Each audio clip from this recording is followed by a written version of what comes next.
To deal with the crisis of doubling housing costs and 22 million people forced to food banks, the Prime Minister could have followed our common sense plan to axe the tax, build the homes, fix the budget, and stop the crime. Instead, he blew over $60 million on an Arrive scam app that we didn't need, didn't work, sent 10,000 people erroneously into quarantine, losing income, all the while the thing costed 750 times more than the Prime Minister promised.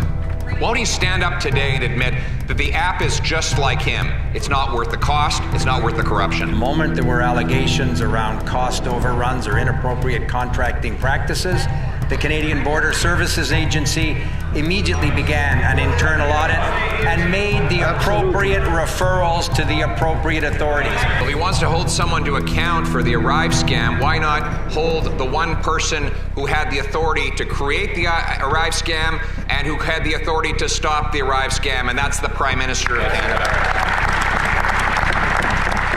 He is the government.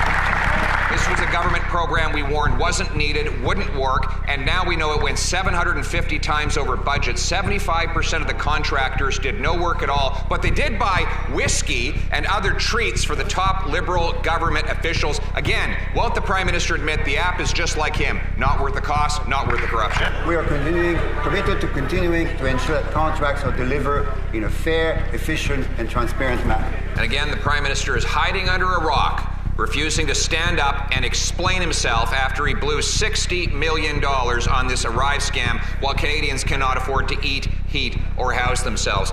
This scam involved taking money that could have been used for border security, like scanning the 99% of shipping containers that go without any inspection from our ports with stolen cars, not to mention other things that Canadians could have done with that money. Instead, it stuffed the pockets of 75% of the contractors who did no work. Again, will the Prime Minister admit that the Arrive scam is not worth the cost and not worth the corruption?